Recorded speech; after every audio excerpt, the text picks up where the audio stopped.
Chef Lynn. Welcome to the Flavor Secrets Kitchen. Our last show was pretty complicated. We did a lot of complicated stuff, and today we're going to do exactly the opposite. 3 very simple dishes. And I'm pleased to have with me today Chef Kevin Peasgood, who's with Chartwell, who does all the food for Oakland University. I'm so pleased that you could come. Thank you for having me. Appreciate it. Kevin is a bundle of energy, so hang on to your hat. We had some fun today, so we had definitely some good stuff to do. There you go. Okay, good. What are you going to do for us? We're doing some summer dishes right now, so some things that we're doing are kind of easy to prep at home, keeping light-minded dishes in mind. It's summertime right now, so kind of ladies are watching their weight, and everyone doesn't really want that heavy food. So kind of we're going to be just doing ladies are watching their weight? Well, you know. I come from a country club background, so a lot of those ladies are always watching the spa cuisine. We're going to be preparing 3 simple dishes today. First one's going to be a chilled peach soup with basil and Vernors. Kind of just a very simple soup. We're going to make it here kind of in one of our little bains-maries. Little Detroit connection here. Little Detroit connection. So to get started, very simple chilled peaches. These are actually frozen peaches. You can use fresh. I like using frozen ones. They kind of get more of a consistent flavor, consistent product. I know when I'm trying to do something with peaches, it's always go get them early and waiting for them to ripen. Yeah. So I love your idea of just using frozen peaches to start with. So we had our peaches. We're going to add a little lemon juice. How much lemon juice? We got about 3 teaspoons. Okay. We got about a tablespoon and a half of sugar, actually. Okay. That's just plain old white sugar. Plain white sugar. A little 1/4 cup of white wine here. Okay. A little flair. A little orange juice. Well, again, that's about 2 ounces. Yeah, about 2 ounces. And we got about 3/4 cup of pineapple juice. And we're gonna add. Smelling good already. About a 1/2 cup of yogurt. You can play with this. You can add different flavors. You can use different fruits, actually. You can substitute strawberries for peaches. You can use blueberries, raspberries. You can definitely intermix the fruit for this. Okay, and you don't need to cut it up. No. Just take the skin off. I'm going to blend it here, then just take the skin off, seeds out if you're using some of the seeds in it. Okay. What we're going to do after that is we're going to add our ginger ale, about a 1/2 cup. If you want to substitute something, you can use ginger ale. You can use like grapefruit juice. If you really want, you can actually get kind of crazy instead of the white wine. Like a cup to me. I would say instead of the white wine, you can use peach schnapps, scrambled egg, put a little alcohol in there, make it taste, kind of flavor it up a little. So once we get our ingredients, then we're gonna take our little boat motor here, I call it, but our little kitchen blender. We'll just go to town. We're gonna really puree it up really good. Make everything in there.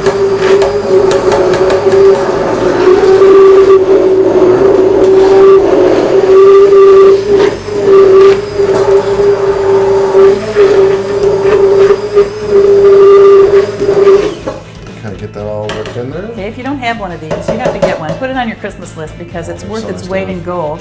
You see, you didn't have to take everything out and put it in a food processor, get that all dirty, put it back. We're going to add a little salt. That happens to be a little pink Himalayan salt. Spoon right there by chance? I do. One thing that... About a wooden spoon? No, just a tasting spoon. It's fine. Oh, a tasting spoon. I preached all my culinarians, all my chefs, is constantly taste your food as you're going along. Me Make sure your seasoning's right. They've heard that before. Here, I'm going to get a couple more of these out. Use a little more salt. Zip it back up here.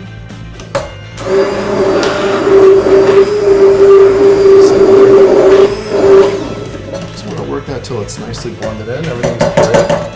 Finished? All done there. Thank you very much. To serve it, very easy presentation. We're going to pour it here in a soup cup. Usually I serve anywhere from like 6 to 8 ounces per person. So you could coordinate the color of this by choosing the fruit if you wanted to make it for Valentine's Day. Valentine's Day. You would use strawberries and blueberries, or seasonality as well. Usually, if something like this, just what's coming out of the garden, what's fresh, when you get the ripest fruit, really kind of brings the flavor out and everything. And to garnish it, we're just going to put a little fresh basil on there. Oh, I love it. It adds a little nice little flavor to it and kind of complements the peaches very well. Okay, and the soup is done, so give us a second. We'll be right back to show you how to do the salad.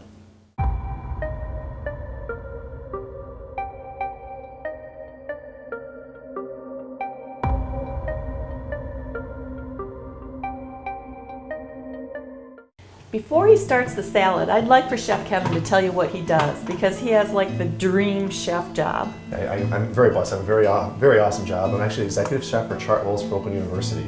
So basically my job entails all the food service for the university. We do student dining and residential dining.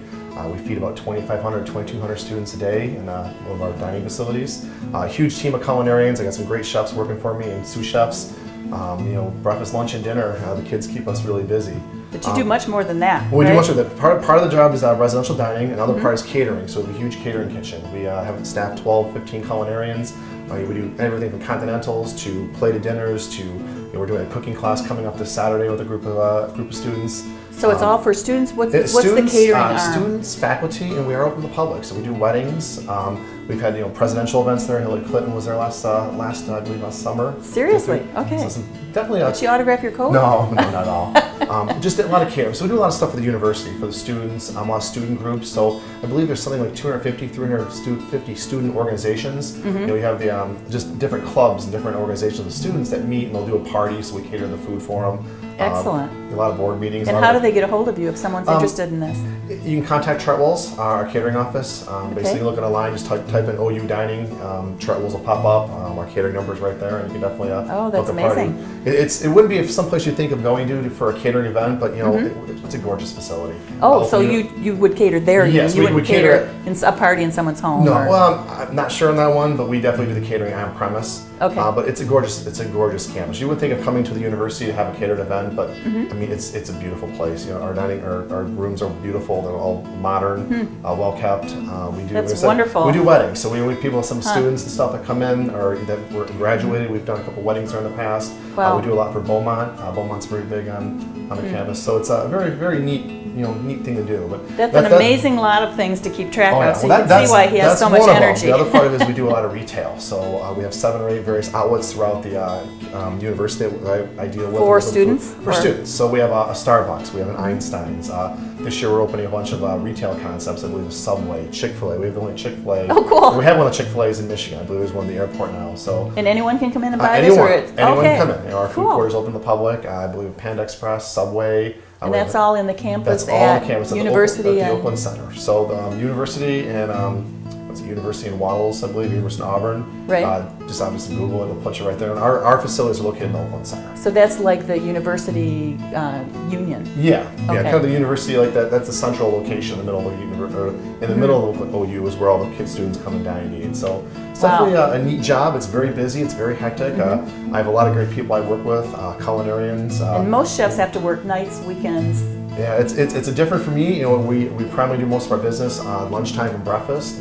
We still do weekend and night events, so it's kind of a change for most chefs. A lot of guys are working nights, holidays, weekends. So I kind of follow a school schedule, which is just wonderful. You know, for family life, I have a 4.5-year-old at home, so definitely get a little family time. But it's a good job. It's a good place. It's a good company to work for. They really take good care of their employees. It's definitely keeps us going. So that's very cool. We have lots of fun. Definitely. I bet you do. I can tell.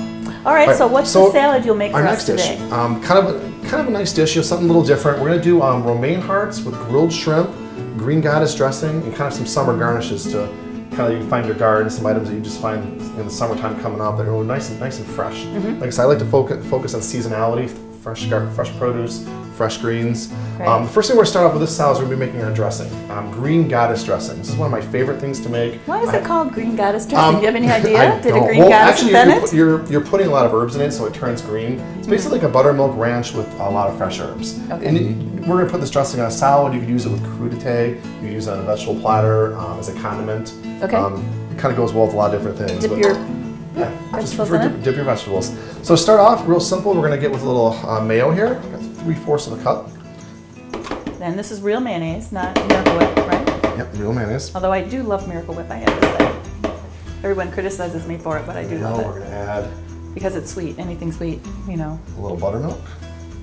And how much buttermilk is that? About 1/2 cup. 1/2 cup of buttermilk, 3/4 of a cup of mayonnaise. We're going to add our lemon juice, about 2 tablespoons.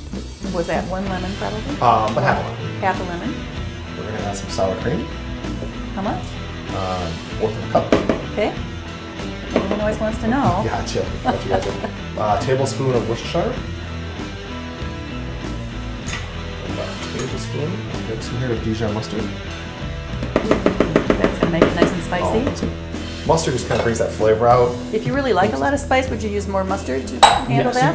And you can always adjust. Like if you like a certain amount of herb. Right now we're using basil, tarragon, and cilantro. You can put chives in there. You can add parsley. Kind of whatever you're liking for herbs. For the amount wise, I'm using about 1 bunch, about 1 cup each.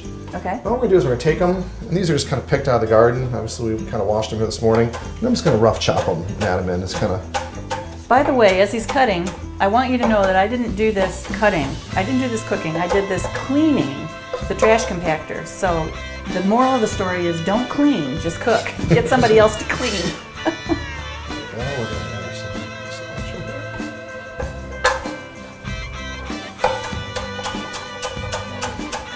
Kind of give that a rough chop. Those look really nice. I love cilantro. Cilantro is one of my favorite herbs to cook with and work with. It's got a nice flavor. Around here, if you don't grow herbs, a really great place to go is Long Lake Market at Long Lake and Telegraph. They have always have whatever I can't find everywhere else in the herb department. I go to Long Lake. Salt and pepper. Again, we're using the Himalayan pink salt. Do you care what kind of salts you like? You know, kosher salt's fine. The Himalayan pink salt adds a nice flavor. Just basic salt. You know, just anything that's going to kind of pull the flavor out. It's not that different, right? Yeah, kosher or iodized. The only one I have that's any different is the Himalayan pink, and I don't know why, but I just like it. Let this go for a minute. Just pour all the herbs up.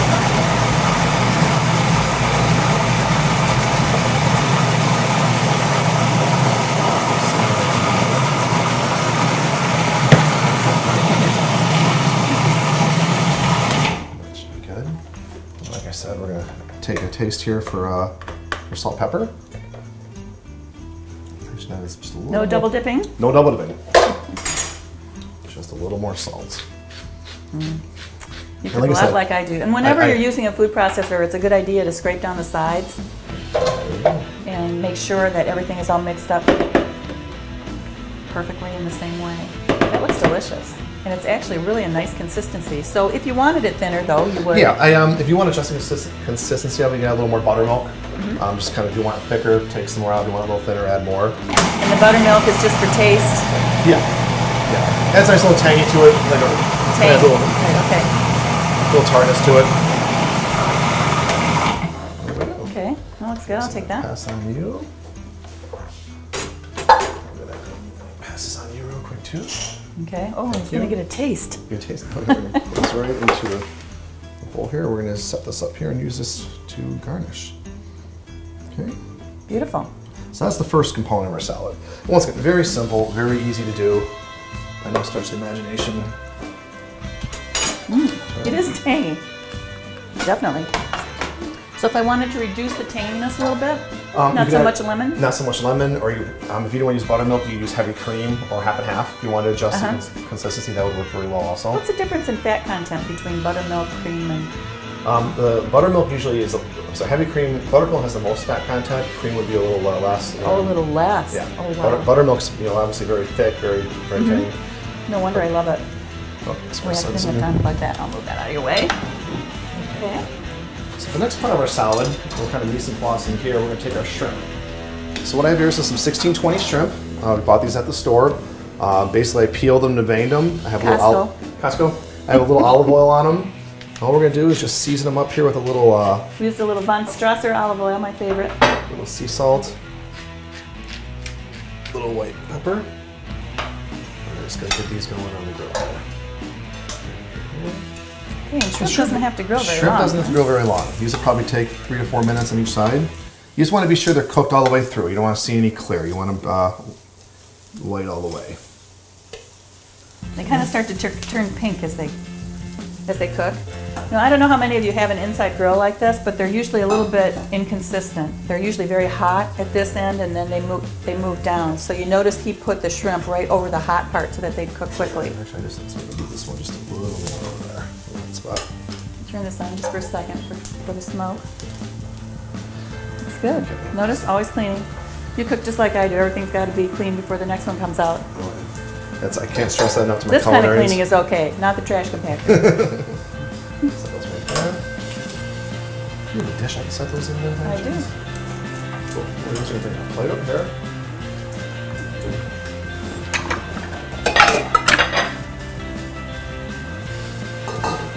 Like I said, you'll see the shrimp is starting to kind of cook up. You'll see them start changing color a little.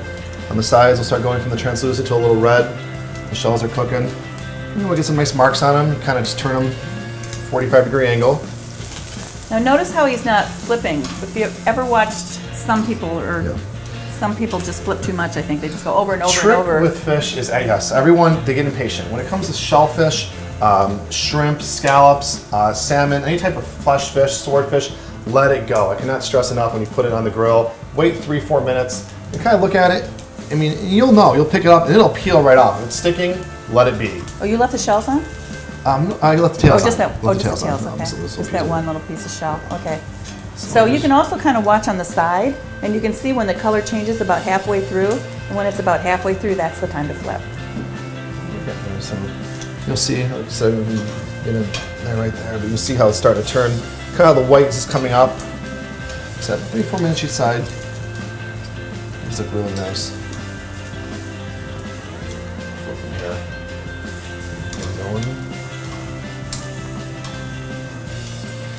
Great. That's a nice grill marks on I can there. probably just turn this off now. So we're going to let those finish up on the grill here.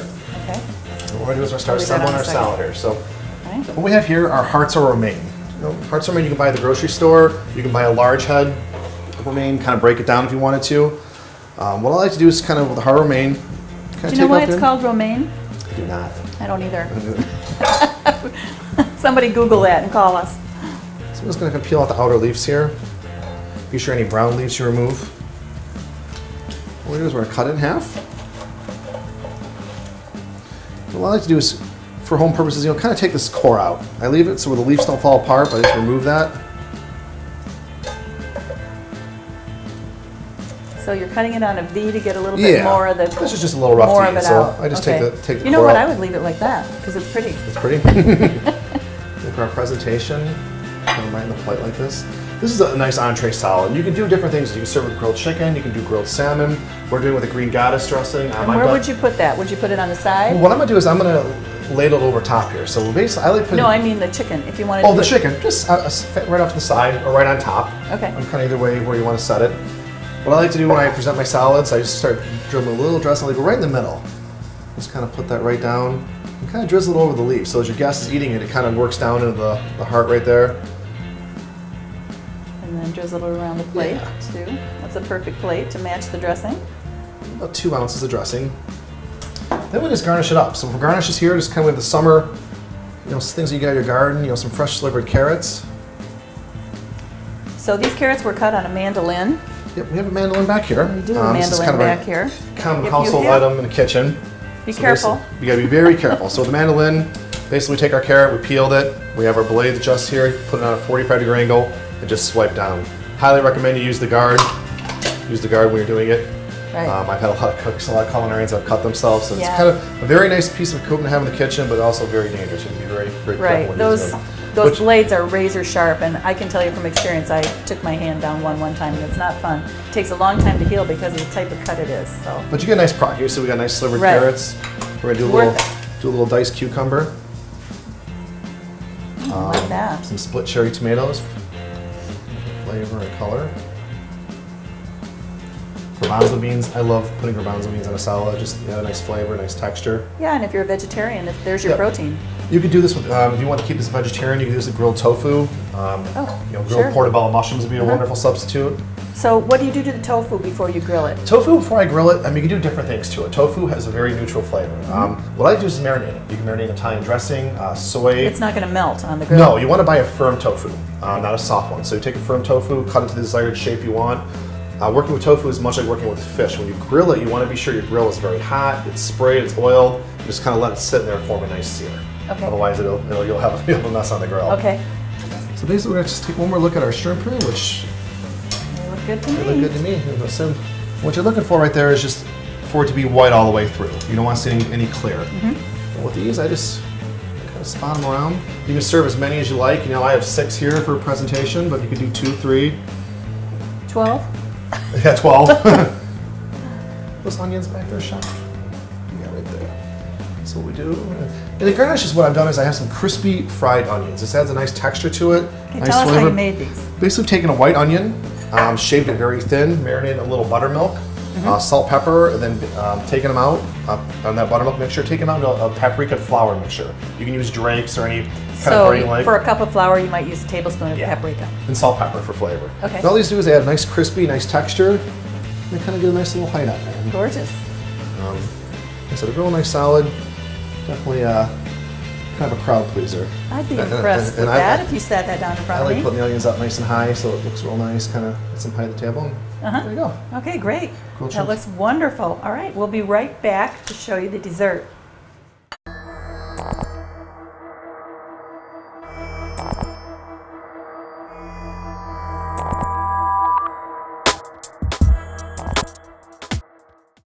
I think you can see we've got a beautiful summer meal coming together here, and to top it off, Chef is going to make us a beautiful summer berry trifle. Once again, very easy dish, something you can very easily do at home. Got some fresh berries here. Obviously, berries start coming in different parts of the year: strawberries, raspberries, blueberries. So would these be from around here now, or? Definitely a little too early for strawberries. Blueberries, I think more midsummer, kind of starting in June, July, would you start getting your berries in. A little early right now. But you know, with Federal Express, anything can be seasonal now. Anything's possible. And plus, your local markets around here too. I know your Papa Joe's, some other places really get the fresh produce in. They're getting from all over the country some of the real good products. They work hard at that. They do work hard at that. Organic, whatever. And these came from my garden. Beautiful mint from the garden. So first thing we're gonna do, we're basically just gonna kind of build a layered, like a trifle or parfait here in our wine dish. So first thing we have is our pound cake. What do I do with the pound cake? Did you make the pound cake? I did, and I actually bought this at the store. Okay. You can make it. This is just a Sara Lee brand. I like it. It's simple. By the time you put all this stuff on it, it's probably not going to be worth making it. Exactly. Okay. And you can, if you like to bake at home. I mean, by all means, you can definitely go ahead and make it. Pound cake's not hard to make. So you're just cutting off all the. And I'm just cutting off the crust. The crust, just for a nice look. You can leave the crust on. Like for your little kid sandwich. Yeah. Cut the cheese or cut the crust off the grilled cheese. All I'm gonna do is I'm just gonna kind of dice these up. Nice little. Now see, we've talked about this a lot, how when you want to dice evenly, you cut in half and then you go across. Yeah. When you're dicing something, when you're working with food, vegetables, you want to make it manageable. You don't want to put a big piece and try to cut it. You just want to work it down kind of small. Just kind of work it on through. So we got our pound cake right there cut. That's good. Right here. And like I said, you can substitute different berries for this. We're doing strawberries, our raspberries, blueberries. You can use diced peaches, you can use banana, you can use pineapple, mango, kiwi, kind of whatever you like. You want to put different colors, different looks. So what I like to do is just start off with little berries on the bottom. I'm just going to go a little mix. Just a couple berries? Just a couple. Oh, mix of berries, okay. Mix of berries. Kind of tuck them in there. And add a dollop of whipped. Now right here I have Cool Whip. You can make your whipped cream at home, heavy cream, show a little powdered sugar and vanilla. Cool Whip, whip it up. Cool Whip just got a good flavor. It's kind of something everyone can associate with. It's a little bit of a cheat, but we don't care. It's definitely yummy. So you kind of put the Cool Whip in there, bring it down a little. We're gonna go with our pound cake. So kind of put the pound cake down in there. And the goal is when your guests eating this, they kind of bite down. They get a little bit of everything in each bite. So you're kind of pushing it down. Yeah, I'm kind of pushing it down just a little bit. Compacting it all. So you see how it looks from the outside too, right? Yeah. Yep.